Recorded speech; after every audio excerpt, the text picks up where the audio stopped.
Namaste. Take a moment to settle into your awareness now.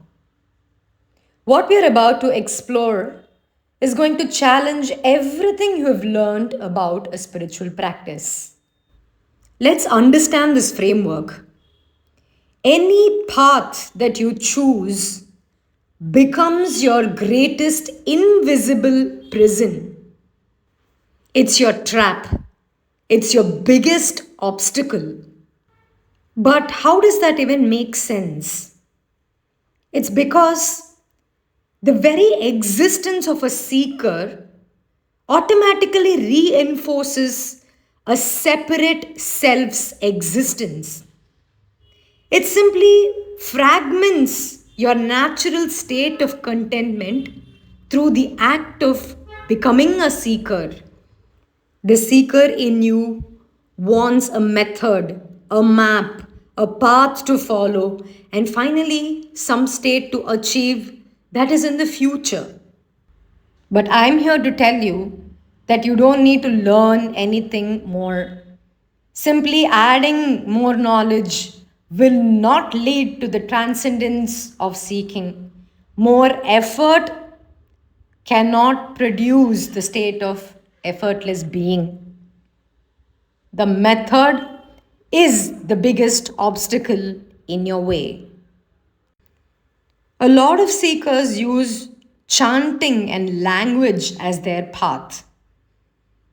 But memorizing all these ancient teachings and talking about non duality with perfect precision and saying a few mantras with the right diction only reinforces the separateness. There is the one that speaks, and there is the one that is the witness of the auditory experience. So you're only establishing the auditory witness by doing all these practices. There is no actual dissolution of the one that speaks about these concepts. The language itself becomes the trap. You go to a state of pre linguistics. To go to a state of Turiya, you cannot use words. You cannot experience deep silence or stillness while having a constant narrative of your lived experience. You cannot even narrate surrender. So it has to be a space that is pre linguistic, a space from which language emerges. So you cannot use language to experience the state.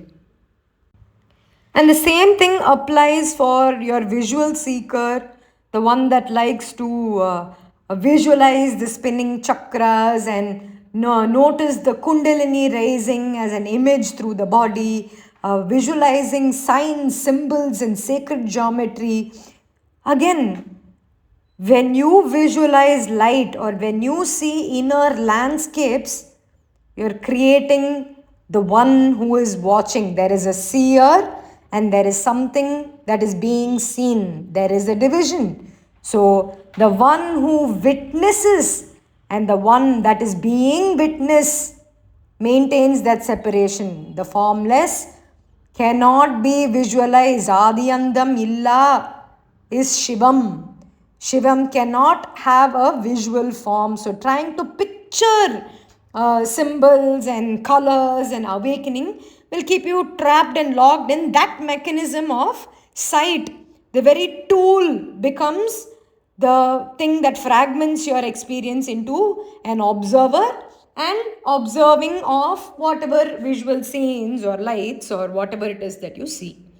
Similarly, for the kinesthetic seeker, the trap is through felt experience. Someone who wants to do breath work, embodied emotional release, more and more harsh practices like plunging into deep ice. You start seeking awakening through physical sensation.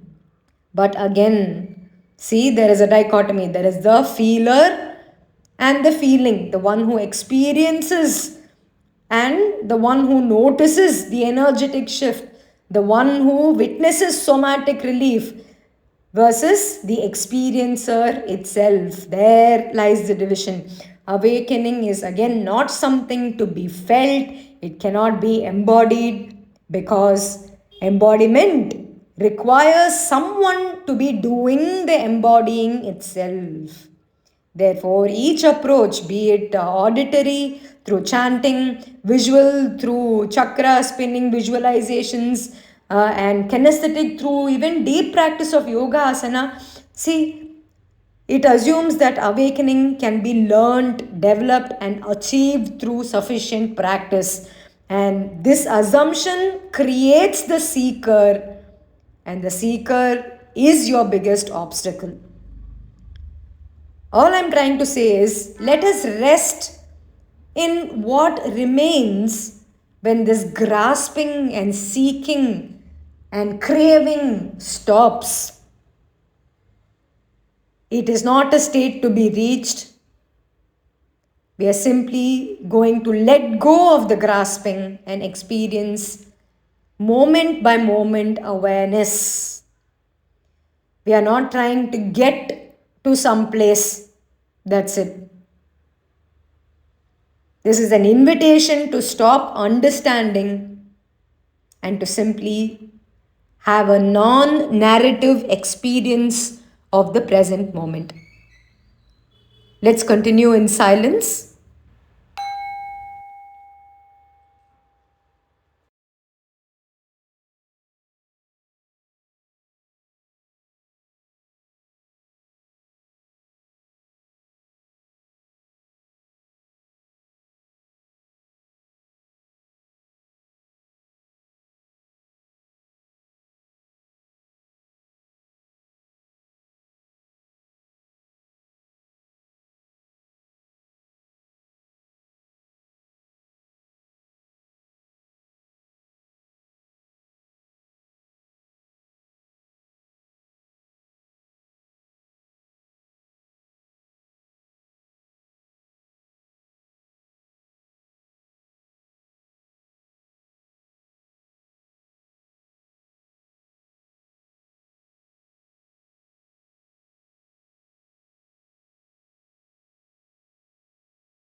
Thank you for joining the practice.